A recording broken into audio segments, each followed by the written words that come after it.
ఆండాళ్ దివ్య తిరువడిగలే శరణం. జై శ్రీమన్నారాయణ. శ్రీమతే రామానుజాయ నమః. ప్రతిరోజు ఇతిహాసం ఛానల్లో ఈ తిరుప్పావై వ్రతంలో పాల్గొంటూ ఎవరైతే వీడియోస్ చూస్తూ ఉన్నారో, కేవలం చూసి వదిలేయకుండా వీడియో నచ్చగానే వెంటనే లైక్ కొడుతూ ఉన్నారు, కేవలం లైక్ కొట్టి వదిలేయకుండా మీ అభిప్రాయాలను కామెంట్ సెక్షన్లో రాస్తూ ఉన్నారు.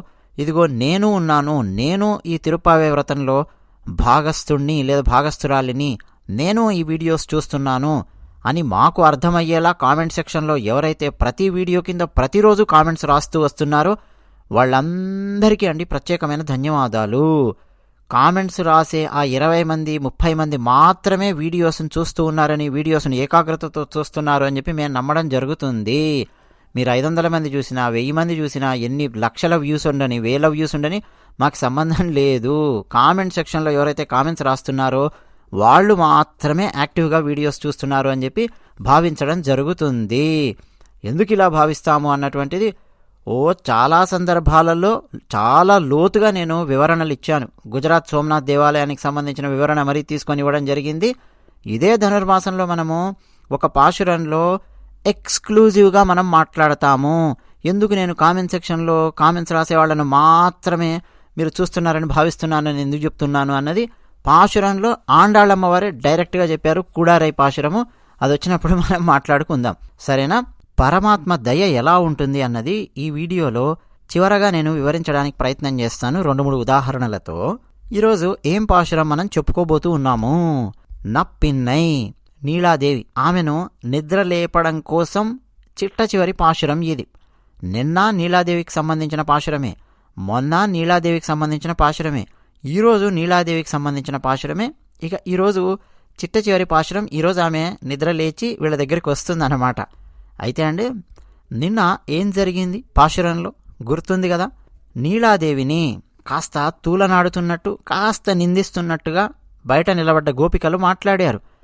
అమ్మ గురించి కఠినంగా మాట్లాడారు గోపికలు. మాట్లాడితే స్వామివారికి చాలా ఇబ్బందిగా అనిపించింది.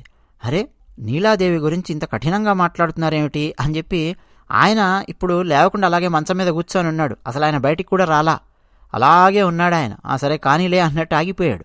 అమ్మ గురించి కఠినంగా మాట్లాడేసరికి స్వామివారికి కాస్త కోపం వచ్చింది, ఆయన రాలేదు. ఇక వెంటనే ఈ విషయం బయట ఉన్న గోపికలకు అర్థమైపోయింది. వాళ్ళల్లో వాళ్ళు మాట్లాడుకున్నారు, అమ్మను తిడితే కోపం రాకుండా ఎలా ఉంటుంది నాన్నకు, అమ్మో మనం తప్పు చేశాము అని ముందు నాన్నగారిని ఆయన పరాక్రమంతో మొదలుపెట్టి ఆయన గుణగణాలను కీర్తించారు. ఆ తర్వాత ఆయనలో ఉండే జ్ఞానాన్ని కీర్తించారు, శక్తిని కీర్తించారు, బలాన్ని కీర్తించారు. ఇలా రకరకాల గుణాలను కీర్తిస్తూ ఆ తర్వాత అమ్మను కీర్తించారు. అమ్మను కీర్తిస్తే ఆయనకు ఆనందం కలుగుతుంది కదా, అమ్మను కీర్తించారు. అలా అమ్మను బయటకు వచ్చేలా చేశారు గోపికలు. చూద్దాము మరి పాశురమేంటో.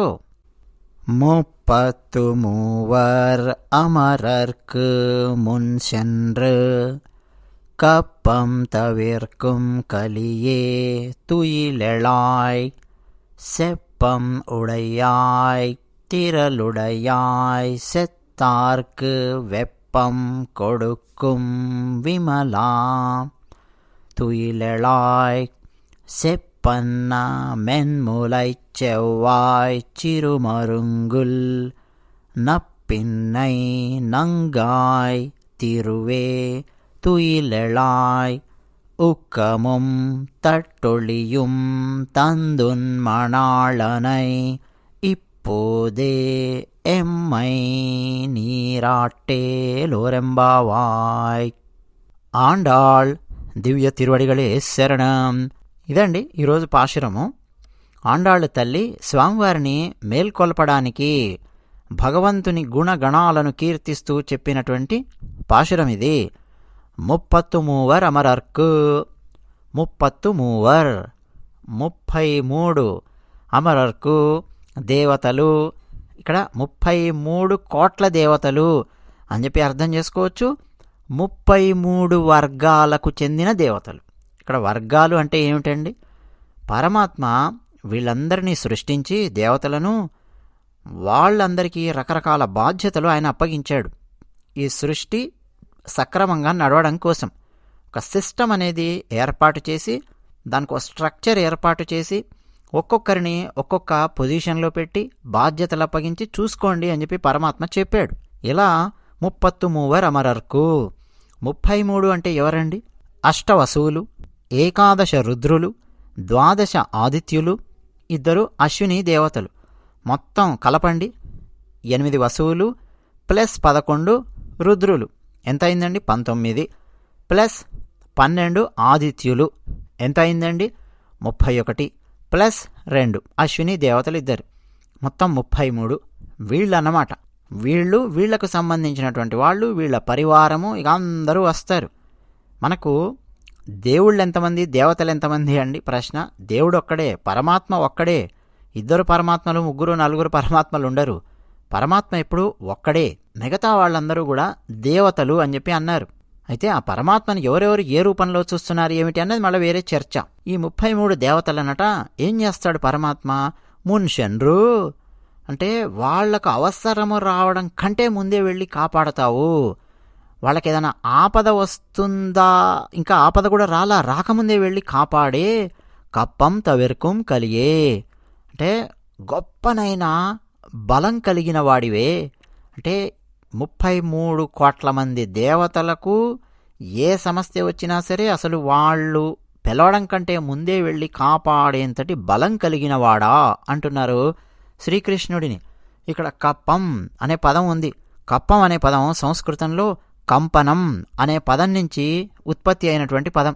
నిజానికండి మనం పాశురాలను అనుసంధానం చేసుకుంటూ ఉన్నప్పుడు ఒక్కొక్క పదాన్ని తీసుకొని అర్థాన్ని వివరించుకుంటూ నేను వెళ్ళాననుకోండి, గ్రామర్ క్లాస్ అవుతుంది. కొంతమందికి ఆ ఎక్స్పెక్టేషన్ ఉంటుంది. మనకు మీరు పాశురం చెప్పేటప్పుడు ఒక్కొక్క పదాన్ని విడమరిచి అర్థం చెప్పొచ్చు కదా అని. కొన్ని సందర్భాలలో కొన్ని పాశురాలకు నేను అలా చెప్పాను. ప్రతి పాశురానికి అలా చెప్పమంటే కూడా చెప్తాను, నాకు పోయేదేమీ లేదు. కానీ చాలామందికి ఆసక్తి ఉండదండి. ఇక్కడ మనం క్లాస్ రూమ్లో కాదు మాట్లాడుతున్నది, వ్యాఖ్యానం చేస్తూ ఉన్నాము.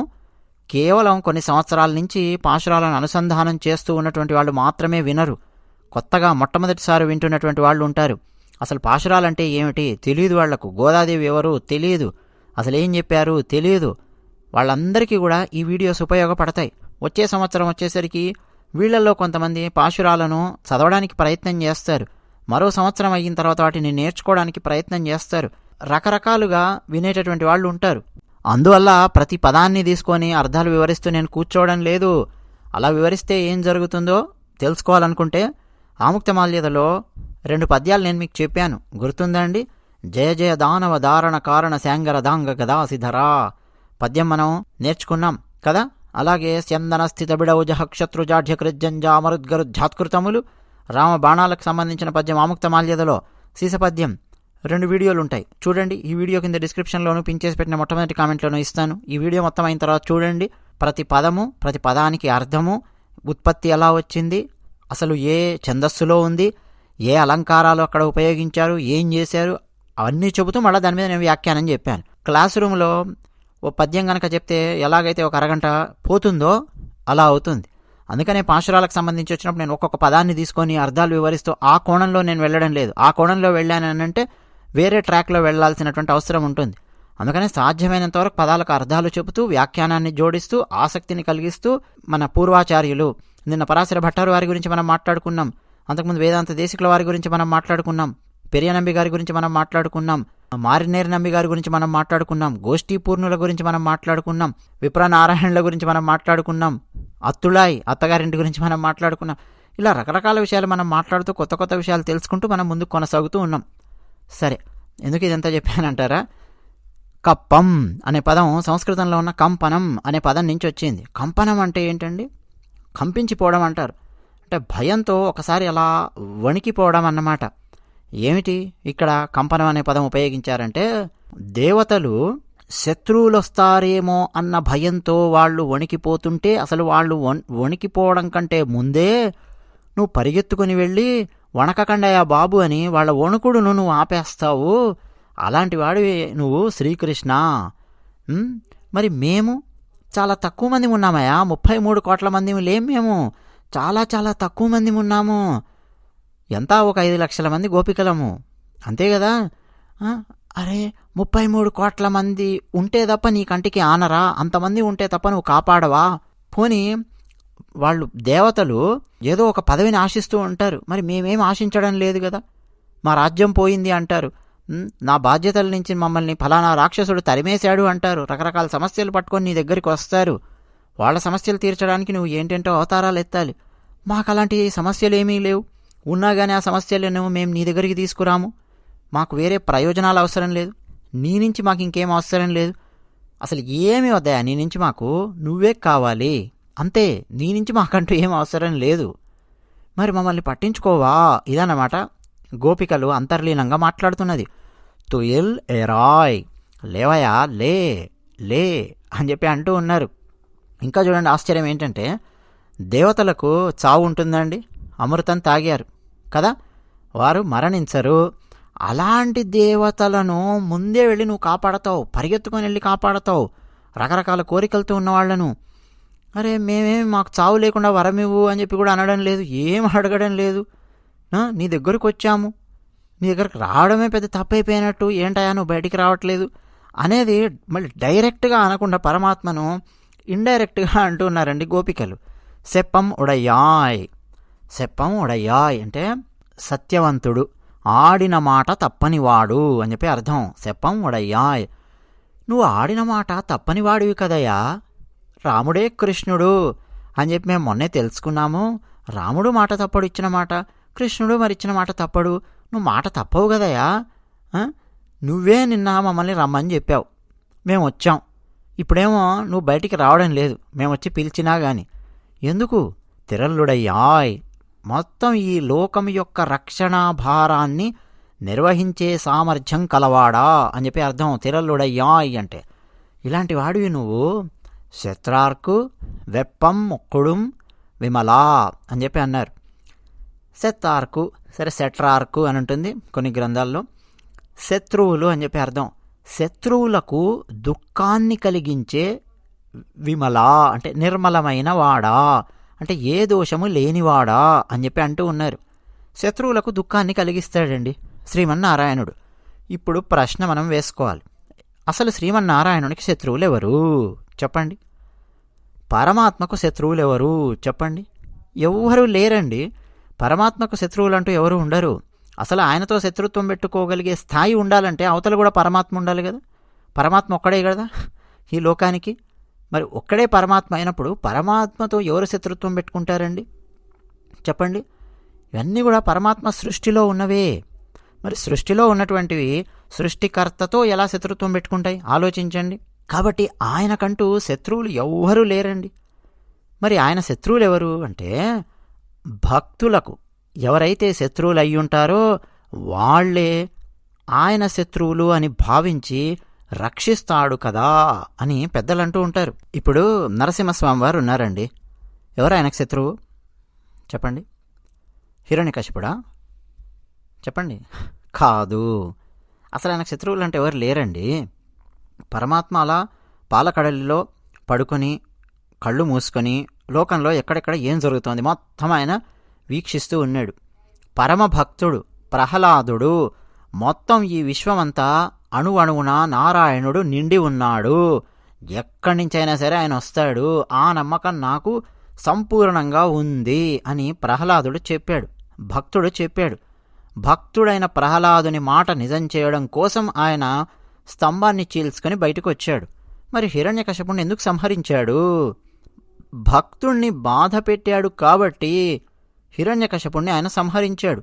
ఈ లోకాన్ని మొత్తము అంత ప్రశాంతంగా విష్ణుమయంగా చూస్తున్న మహాభక్తుడు ప్రహ్లాదుణ్ణి అంత దారుణంగా హింసించాడు, అంత దారుణంగా అవమానించాడు హిరణ్యకశిపుడు. ఆయనకున్నటువంటి అహంకారం కావచ్చు, ఆయనకున్న ధనమదము, వరగర్వము, ఇక ఇవన్నీ కలపండి, చాలా చిన్నచూపు చూశాడు మహాభక్తుణ్ణి. అందుకని స్వామివారు వచ్చారు, చీల్చిపారేశారు హిరణ్యకశిపుణ్ణి. అసలు స్వామివారికి ఆయన శత్రువే కాదు హిరణ్యకశిపుడు. హిరణ్యకశిపుడు స్వామివారిని శత్రువు అని చెప్పి అనుకున్నాడు. అర్థమవుతోందా? అసలు స్వామివారు హిరణ్యకశిపుడిని శత్రువు అని చెప్పి అనుకోవాలంటే హిరణ్యకశిపుడి లెవెల్ స్వామివారి లెవెల్లో ఉండాలి కదండి.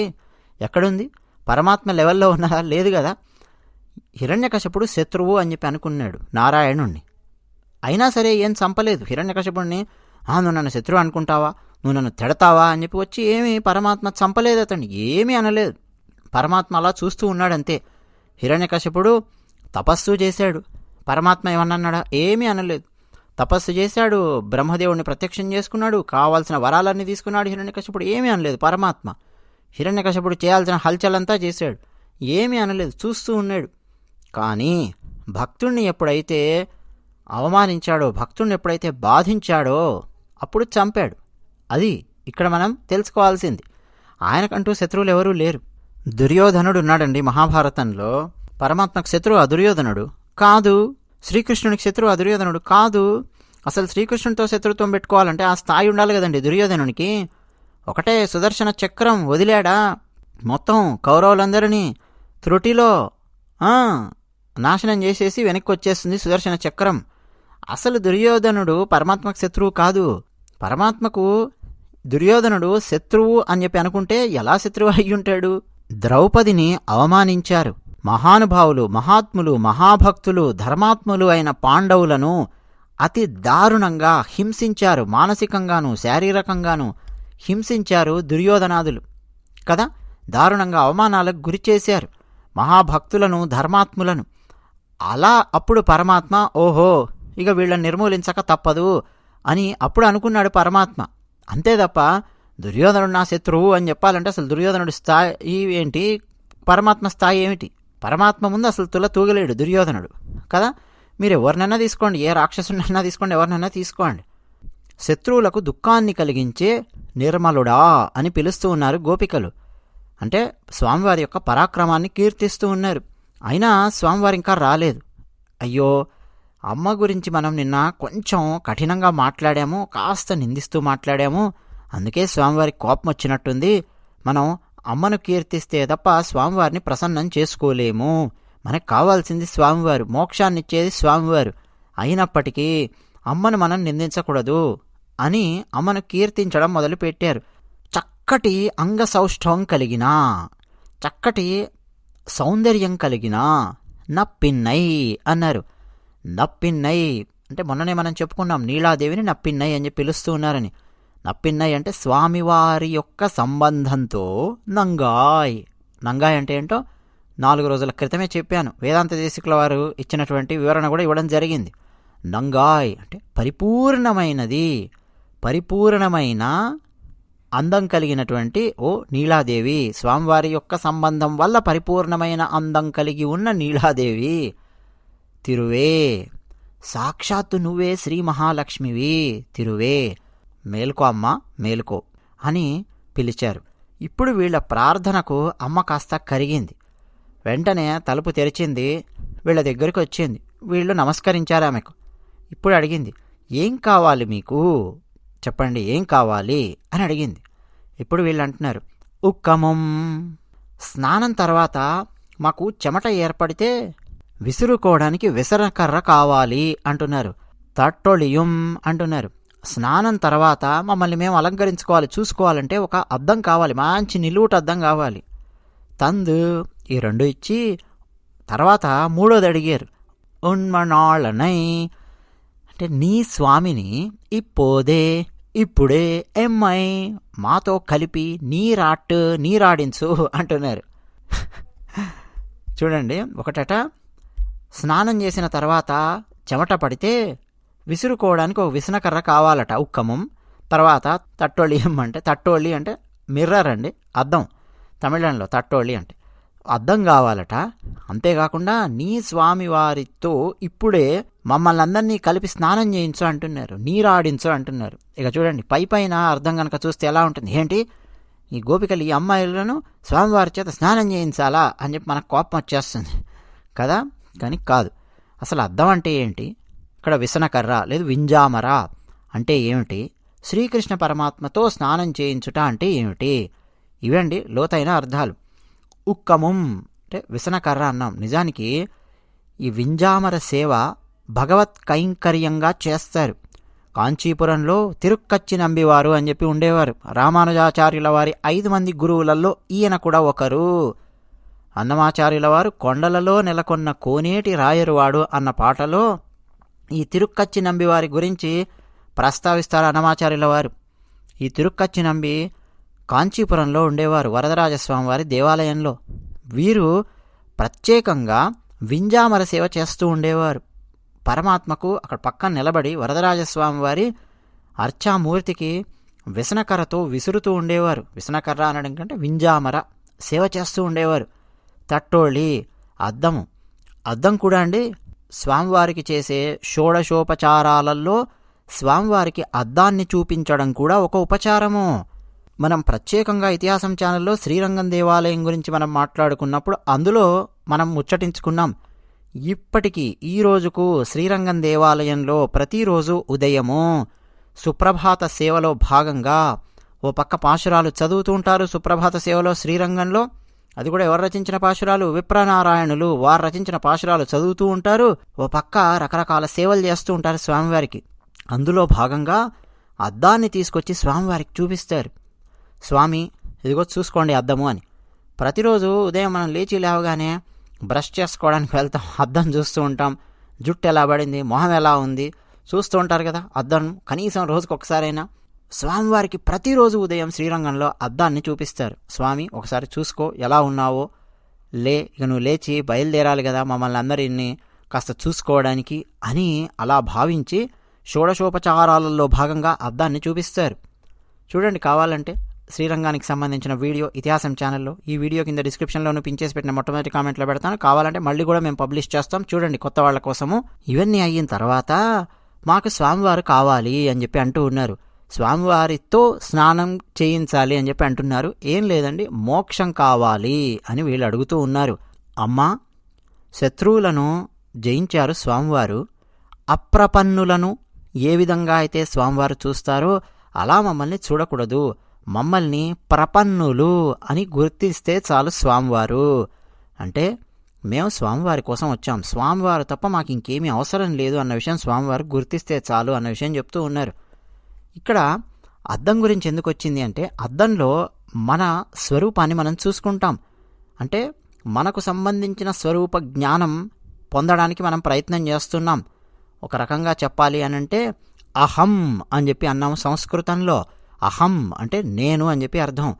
ఈ అహం ఎలా ఉందో అద్దంలో మనం చూసుకుంటూ ఉన్నాం. దీనివల్ల మనకు అహంకారం అనేది వచ్చేస్తూ ఉంటుంది. ఆ అహంకారాన్నే చెమట అని చెప్పి ఇక్కడ ప్రస్తావించడం జరిగింది గోదాదేవి అమ్మవారు. దాన్ని పోగొట్టుకోవడానికి వింజామర అని చెప్పి అడుగుతూ ఉన్నారు. వింజామర అంటే ఏమీ లేదండి, అహంకారాన్ని పోగొట్టుకోవడానికి కావాల్సిన జ్ఞానము అని చెప్పి అర్థం. అలాగే స్వామివారితో స్నానం చేయించడం అంటే ఏంటండి ఆలోచించండి. నీరాడించు అంటున్నారు. మనకు కులశేఖర ఆళ్వార్ వారు అండి హరి సర సివి గాహ్య అపీయ తేజో జలౌగం భవ మరు పరిఖిన్న ఖేద మధ్య త్యజామి అని సంస్కృతంలో వారు అందించారు. కులశేఖర ఆళ్వార్. ఎవరు కులశేఖర ఆళ్వార్? తిరుమల శ్రీ వెంకటేశ్వర స్వామి వారి గడప పేరు కులశేఖర పడి అని చెప్పి పిలుస్తాం. దానికి సంబంధించిన కథ కూడా ఉంటుంది ఇతిహాసం ఛానల్లో. సరే, వారు రచించారు. ఏమన్నారంటే, హరి అంటే ఆ శ్రీమన్నారాయణుడు ఒక గొప్ప సరస్సు, పెద్ద సరస్సు, గొప్ప సరస్సు. ఈ సంసార తాపాన్ని తొలగించగలిగే సరస్సు అది. ఇప్పుడు మనకు మలినం పట్టిందనుకోండి, పాపం కలిగింది, ఎండ ఉక్కపోత, ఏం చేస్తాం? చక్కటి సరస్సు ఏదన్నా కనిపించిందనుకోండి, వెళ్ళి ఆ నీళ్లలో మునిగామనుకోండి, కాస్త సేద తీరుతాం. మన మలినాన్ని తొలగించుకోవడమే కాకుండా సేద తీరుతాం. అలా హరి అనే ఒక గొప్ప సరస్సు కనిపిస్తే సంసార తాపాన్ని తొలగించుకోవడానికి, ఈ ప్రపంచం వల్ల మనకు పట్టినటువంటి మకిలి, విషయ, వాసన ఇవన్నీ తొలగించుకోవడానికి ఆ సరస్సులో స్నానం చేయాలి. తాపం తగ్గాలి అనుకుంటే అక్కడ ఎవరు స్నానం చేయాలి? స్త్రీలా, పురుషులా, వాళ్ళు వీళ్ళు అన్నటువంటి నియమం లేదు. అలాగే చిన్నవాళ్ళ, పెద్దవాళ్ళ, వృద్ధుల నియమం లేదు. మీరు సన్యాసుల, సంసారుల నియమము లేదు. మీరు జీవులు, అంతే కదా. పరమాత్మ అనే ఒక గొప్ప సరస్సులో మునిగి స్నానం చేయడం అన్నమాట. అందులో గనక మునిగితే ఈ సంసారంలో ఉన్న తాపం మొత్తం తొలగిపోతుంది అన్న అర్థం ఇక్కడ వస్తుంది. శ్రీకృష్ణుడితో కలిసి స్నానం చేయడం కాదండి. మొన్ననే మనం మాట్లాడుకున్నాం, పరమాత్మతో స్నానం చేయడం అంటే పరమాత్మ నామాన్ని మనం జపిస్తూ స్నానం చేస్తూ ఉన్నామనుకోండి, అది ఒక స్నానం. ఇక్కడ భౌతికపరమైన స్నానం గురించి అసలు అమ్మవారు మాట్లాడడం లేదు. గోదాదేవి అమ్మవారు గోపికలు ఏమడుగుతూ ఉన్నారు? అమ్మా నీలాదేవి, పరమాత్మను మాకు చూపించు, ఆ పరమాత్మను చూడడం కోసం మేము వచ్చాము, మాకు పరమాత్మ కావాలి, మమ్మల్ని మేం చూసుకునే స్వస్వరూప జ్ఞానాన్ని కలిగించే అద్దం కావాలి, అప్పుడు అహంకారం వస్తుంది, ఆ అహంకారమే మాకు పట్టే చెమట, దాన్ని పోగొట్టుకోవడానికి జ్ఞానం కావాలి, ఆ జ్ఞానం రాగానే స్వామివారి కళ్యాణ గుణగణాలు అనే జలాలలో మేం స్నానం చేస్తామమ్మా, స్వామివారిని మాకు చూపించు అని అడుగుతూ ఉన్నారు గోపికలు. ఇక మొత్తానికి నీలాదేవి అమ్మవారు నిద్రలేచారు. రేపు స్వామివారిని అందరూ కలిసి ఎలా మేల్కొల్పుతారో మనం చూద్దాం. అయితే దాంతోపాటు స్వామివారి దయ ఎలా ఉంటుంది కొన్ని ఉదాహరణలు చూద్దామని చెప్పి అనుకున్నాం కదా. ఇక నిన్న మొన్న అమ్మవారి దయ గురించి మనం మాట్లాడుకున్నాము. స్వామివారికి జీవులకు మధ్యలో అమ్మవారు ఉండి భక్తుల తరపున మాట్లాడుతూ భక్తుల తరపున స్వామివారికి నివేదిస్తూ ఉంటారు అమ్మవారు. అందుకే అమ్మవారిని పురుషకారం అని చెప్పి పిలిచారు. ఆయనను పరిపూర్ణుణ్ణి చేస్తుంది అమ్మవారు, అందుకని పురుషకారం అని చెప్పి పిలిచారు. సరే, ఆ లోతుల్లోపలికి మనము మరోసారి వెళదాము. పరమాత్మ దయ ఎలా ఉంటుంది చూద్దామా. మనం ప్రతిరోజు చాలా చాలా తప్పులు చేస్తూ ఉంటాం, చాలా నేరాలు ఘోరాలు చేస్తూ ఉంటాం. చట్టం దృష్టిలో అవి నేరాలు ఘోరాలు అవ్వకపోవచ్చు, కానీ తప్పులు చాలా చేస్తుంటాం. అయితే మనందరం మన జీవితాలలో కామన్గా అనుకునే ఒక పాయింట్ ఉంటుంది. ఏంటో తెలుసా? మనకు విపరీతమైన కష్టాలు వచ్చినప్పుడు, విపరీతమైన సమస్యలు వచ్చినప్పుడు, అసలు ఎవరూ తీర్చలేనటువంటి సమస్య వచ్చి పడ్డప్పుడు, ప్రతి ఒక్కరి జీవితంలో వస్తుందండి. ఎవరూ తీర్చలేనటువంటి సమస్య అన్నది ప్రతి ఒక్కరి జీవితంలో వచ్చి పడుతుంది. కొంతమందికి 20లలో, కొంతమందికి 30లలో, కొంతమందికి 40లలో, 50లలో, 60లు, 70లలో ఓ సమస్య వచ్చి పడుతుంది. ఆ సమయంలో ఏమనుకుంటారంటే, నేను ఎవరికి అన్యాయం చేశాను, నేను ఎవరికి ఏం అన్యాయం చేయలేదు కదా, నాకే ఎందుకు ఇలాంటి సమస్య వచ్చింది అని చెప్పి అనుకుంటూ ఉంటాం మనందరం కూడా. కానీ మనం ఏమేం అన్యాయాలు చేస్తున్నామో, ఏమేం చేస్తున్నాం అనేది మనకు తెలియదు, పరమాత్మకు తెలుస్తుంది. మరి అవన్నీ గనక కౌంట్ చేసుకుంటూ ఆయన కూర్చున్నాడు అనుకోండి, చాలా సందర్భాలలో అసలు మన మీద దయ కాదు కదా, కర్ర పట్టుకొని మనల్ని చితకబాదాలి. అలాంటి తప్పులు చేస్తూ ఉంటాం, మనకు తెలియదేవి, చెప్తే మనం ఆశ్చర్యపోతాం. అయితే పరమాత్మ అంత కఠినంగా కూడా ఉండడు. అందుకనే ఆయన ఏం చేస్తుంటాడంటే, మనం ఏదైనా సరే ఒక మంచి పని చేస్తూ ఉన్నామనుకోండి, వెంటనే ఇతను ఫలానా మంచి పని చేశాడు అని ఆయన దగ్గర లిస్ట్లో నోట్ చేసుకుంటాడు. ఫలానా మంచి పని చేశాడు ఇతను, కాబట్టి ఇతనికి ఇగో ఫలానా పుణ్యాన్ని, ఫలానా మంచి తిరిగి మనం ఇవ్వాలి అన్నట్టుగా పరమాత్మ చూస్తూ ఉంటాడు. ఉదాహరణకండి, బస్సులోనో కారులోనో మీరు వెళుతూ ఉన్నారనుకోండి, కూర్చొని ఏదో పండు తిన్నారు, తిని ఆ గింజను బయటికి అలా విసిరేశారు, రోడ్డు అవతలకలా విసిరేశారు. అది వెళ్ళి ఎక్కడో పడింది రోడ్డు అవతల మట్టిలో. మెల్లిగా అది మొలకెత్తింది, వర్షం పడింది, అలా మొలకెత్తుతూ ఒక మహావృక్షంలాగా మారిపోయింది. అసలు మీకు ఆ విషయం కూడా తెలియదు. ఎవరో ఒక మహాభక్తుడు అలా వెళుతూ, ఆయన కారు పాడయ్యి ఉండొచ్చు, లేదు బస్సు ఏదైనా బ్రేక్ డౌన్ అయ్యి ఉండొచ్చు, లేదు కాలినడకనే తిరుమలకు వెళతానని చెప్పి మొక్కుకొని వెళుతూ ఉండొచ్చు. ఎవరో ఒకరు వెళుతూ ఉన్నారు, ఒక మహాభక్తుడు వచ్చి ఆ చెట్టు కింద విశ్రాంతి తీసుకోవచ్చు. ప్రశాంతంగా అక్కడ కూర్చొని, ఆహా ఎంత పెద్దగా ఉంది వృక్షము, చల్లటి నీడనిస్తోంది అని ఆ చెట్టు కింద కాసేపు విశ్రమించవచ్చు. ఇది పరమాత్మ చూస్తాడు. ఆహా, ఒక మహాభక్తుడు, నిరంతరం నన్ను హృదయంలో పెట్టుకున్న మహాభక్తుడు ఈ చెట్టు కింద విశ్రాంతి తీసుకోవడానికి అవకాశం వచ్చింది. అంటే ఈ చెట్టు ఎవరు నాటారు? ఇదిగో ఫలానా వ్యక్తి ఫలానా 20 సంవత్సరాల క్రితమో 30 సంవత్సరాల క్రితమో కారులోనో బస్సులోనో వెళుతూ ఆ గింజ ఇలా విసిరేశాడు, ఇది చెట్టుగా మారింది. కాబట్టి ఆ గింజ ఇలా విసిరేసిన వ్యక్తికి ఏదో ఒక మంచి నేను చెయ్యాలి అని చాలా పెద్ద మంచి అండి పరమాత్మ చేసేస్తాడు. అసలు ఈ గింజ విసిరేసిన వ్యక్తికి తనకు ఆ మంచి, అంత మంచి ఎందుకు జరిగిందో ఆయనకు తెలియదు. తన ప్రతిభ అనుకుంటాడు, తనకేదో గొప్ప మంచి ఏదో జరిగితే పరమాత్మ తనకిచ్చాడు అని చెప్పి అనుకోడు. కానీ పరమాత్మ చూడండి ఎలా ఆలోచించాడు. అసలు ఈ వ్యక్తి మంచి ఉద్దేశం కాదు కదా, అసలు ఏ ఉద్దేశమూ లేదు ఆ గింజ విసిరేసినప్పుడు కదా, అయినా కానీ అది వృక్షం అయ్యింది. రెండో ఉదాహరణ చెప్తాను. రైల్లో ఒక 2 గంటలు ప్రయాణం చేసి ఒక ఊరి నుంచి మరో ఊరికి వెళ్ళాలి అని చెప్పి ఒక ఆయన రైలు ఎక్కాడు. ఎక్కగానే రైలు మొత్తం ఫుల్ రష్ ఉంది, ఎక్కడ అసలు కూర్చోవడానికి కూడా ప్లేస్ లేదు. ఈయనకు మాత్రం సీట్ దొరికింది, చక్కగా కూర్చున్నాడు. ఆ పక్కనున్న వాళ్ళకు కూడా ఎవరికి సీట్ ఇవ్వలేదు, చక్కగా కూర్చున్నాడు. ఈలోపు ఆ రైల్లో ఎవరో సెలబ్రిటీ ఎక్కారు అన్న విషయం తెలిసింది. ఏదో టీవీ సీరియల్ సెలబ్రిటీలు, రకరకాల రియాలిటీ షోలు ఇవన్నీ వస్తుంటాయి కదా, వీళ్ళంటే పిచ్చి విపరీతంగా ఉంటుంది. ఫ్యానటిసిజం అని చెప్పి పిలుస్తాం ఆంగ్లంలో. అభిమానం, వెర్రి అభిమానం. ఎలాగైనా సరే ఆ సెలబ్రిటీ దగ్గరికి వెళ్ళి నిలబడాలి, చూడాలి, కుదిరితే ఒక సెల్ఫీ దిగాలి అని చెప్పి అనుకుని అడిగి కూర్చున్న వ్యక్తి వెంటనే తను లేచేటప్పుడు అక్కడే నిలబడ్డ ఒక వ్యక్తికి తన సీట్ ఇచ్చాడు. కూర్చోబోయి అని చెప్పి కూర్చోబెట్టాడు. ఇక సెలబ్రిటీ ఏ కంపార్ట్మెంట్లో ఉన్నాడో వెతుక్కుంటూ వెళ్ళి దూరం నుంచి ఆ సెలబ్రిటీని చూస్తూ తాను కూడా సెల్ఫీ దిగడానికి ప్రయత్నం చేస్తూ ఆ ప్రయత్నాల్లో ఉన్నాడు ఈ 2 గంటలు. కానీ 2 గంటల పాటు తనకు దొరికినటువంటి సీట్ను వేరే ఒక వ్యక్తికి ఇచ్చాడు. ఆ కూర్చున్న వ్యక్తి ఒక మహాభక్తుడు అనుకోండి. మహాభక్తులు అని చెప్పి మొహం మీద రాసి ఉండదండి. నిరంతరం నారాయణ నామస్మరణ చేస్తూ హృదయంలో పరమాత్మ నిలుపుకున్న వ్యక్తి అనుకోండి. పరమాత్మ అరే ఒక మహాభక్తునికి సీట్ ఇచ్చి తాను వెళ్ళిపోయి అక్కడేదో నిలబడ్డాడు అని పరమాత్మ ఆలోచిస్తాడు. వీడు ఆ సెలబ్రిటీ దగ్గర సెల్ఫీ దిగడానికి వెళ్ళాడు, ఇవన్నీ కూడా పరమాత్మ పట్టించుకోడు. ఒక మంచి పని చేశాడే అని ఒక టిక్కు పెట్టుకుంటాడు. వీడికి ఎప్పుడైనా సరే ఒక తీవ్రమైన సమస్య వచ్చినప్పుడు ఆ సమస్య పోయేలా చేయాలి, లేదా ఒక మంచి వీడికి తిరిగి జరిగేలా చేయాలి అని పరమాత్మ అనుకుంటాడు. పరమాత్మ దయ ఇలా ఉంటుంది. ఇంకా నేను మీకు భక్తులు అని చెప్పాను 2 ఉదాహరణలలో. చిన్నజీర స్వామి వారు ఒక ఉదాహరణ చెప్తూ ఉంటారు. చాలా సంవత్సరాల క్రితము ఆ ఉదాహరణ చెప్పారు, నాకు ఇంకా బాగా గుర్తుంది. ఏంటంటే రాత్రిపూట 12 గంటలకు ఒక ఆయనకు మెలకువ అయ్యింది. ఎందుకని? అర్జెంటుగా బాత్రూమ్కి వెళ్ళాల్సిన అవసరం వచ్చింది. బెడ్ దిగాడు. Independent house. ఒకప్పుడు బాత్రూమ్స్, టాయిలెట్స్ ఇవన్నీ కూడా ఇండిపెండెంట్ హౌస్లో ఇంటి లోపల కాకుండా కాంపౌండ్లోనే ఒక మూల కడుతూ ఉండేవాళ్ళు. ఎంతమందికి గుర్తుందో లేదో నాకు తెలియదు. ఇప్పుడు ఇళ్లల్లోనే బాత్రూమ్స్ ఇవన్నీ ఉండేసరికి అంతకుముందు స్ట్రక్చర్ ఎలా ఉండేది అన్న విషయం కూడా చాలామంది మర్చిపోయి ఉంటాం కదా. అలా కడుతూ ఉండేవాళ్ళు. బాత్రూమ్కి వెళ్ళాలి అని చెప్పి పెరటి లైట్ వేసాడు.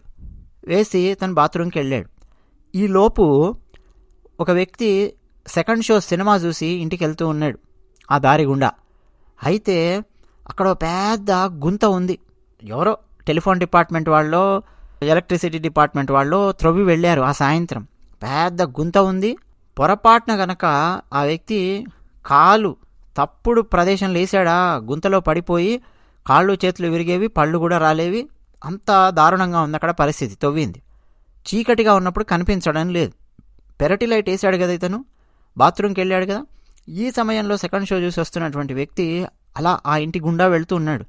అమ్మో ఇక్కడ గుంత ఉందా, అమ్మా ఎంత అదృష్టం, ఎవరో లైట్ వేసారు మహానుభావుడు, లేకపోతే ఈ గుంతలో పడిపోయేవాడిని నేను అనుకుంటే ఆ పక్క నుంచి అలా నడుచుకుంటూ ఆయన ఇంటికి వెళ్ళిపోయాడు. ఇది చిన్న సంఘటన. ఈయన భక్తుడు కాదు, ఆయన భక్తుడు కాదు. లైట్ వేసిన వ్యక్తి బాత్రూమ్కి వెళ్ళడానికి లైట్ వేసాడు. ఈ వ్యక్తి సెకండ్ షో సినిమా చూసి ఇంటికి వెళ్తూ ఉన్నాడు. కానీ ఇక్కడ ఏం జరిగిందో తెలుసా? ఒక మంచి జరిగింది. లైట్ వేయడం వల్ల అన్ఎక్స్పెక్టెడ్గా ఒక మంచి జరిగింది. పరమాత్మ ఏమనుకుంటాడంటే, అరే ఫలానా వ్యక్తి ఈ గుంతలో పడకుండా ఫలానా వ్యక్తి లైట్ వేయడం వల్ల లాభం కలిగింది, ఈ లైట్ వేసిన వ్యక్తికి ఏదైనా సరే ఒక మంచి లాభాన్ని కలిగేలా మనం చెయ్యాలి అని పరమాత్మ పక్కన అలా నోట్ చేసుకుంటాడు. ఆ లైట్ వేసిన వ్యక్తి భవిష్యత్తులో ఎప్పుడో పెద్ద దెబ్బ తగిలించుకునే అవకాశమో, కింద పడే అవకాశమో, ఇంకేదో తీవ్రమైన సమస్య వచ్చే సిచ్యువేషన్లో పరమాత్మే ఆయనకు సహాయం అందేలా చేస్తాడు. ఇదన్నమాట చిన్నజీర స్వామి వారు చెప్పినటువంటి ఉదాహరణ. నిజానికండి ఇప్పుడు చెప్తున్నటువంటి ఉదాహరణలన్నీ కూడా ఏదో మెట్టవేదాంతం చెప్పడం కాదు, గాల్లోంచి తీసి చెప్పినటువంటి ఉదాహరణలు కాదు. స్ట్రాంగ్ ఫిలాసఫీ ఉందండి దీని వెనక. రామానుజాచార్యుల వారు భగవద్గీతకు భాష్యం రచించారు. ముఖ్యంగా 12వ అధ్యాయం భక్తి యోగానికి వారు భాష్యం రచించినప్పుడు మనం ఏమేం చేయాలి, పరమాత్మ భక్తి అంటే ఏం చేయాలి చెప్పండి? నామస్మరణ చేయాలి. ఇంకా ఏం చేయాలి? భక్తి అంటే ఎలా ఉండాలి? భక్తుడు అంటే రామానుజాచార్యుల వారు అత్యద్భుతమైన భాష్యం రచించారండి. అది చూస్తే మనకు ఆశ్చర్యం వేస్తుంది. మరో వీడియోలో మనం ప్రత్యేకంగా మాట్లాడుకుందామా? ఒక శ్లోకాన్ని తీసుకొని రామానుజాచార్యుల వారు సంస్కృతంలో ఏం భాష్యం చెప్పారు, దాని మీద వివరణ ఏమిటి, కొన్ని ఉదాహరణలు మరో వీడియోలో చెప్పడానికి ప్రయత్నం చేస్తాను. ఇలా అండి స్వామివారి దయ అనేది ఉంటుంది.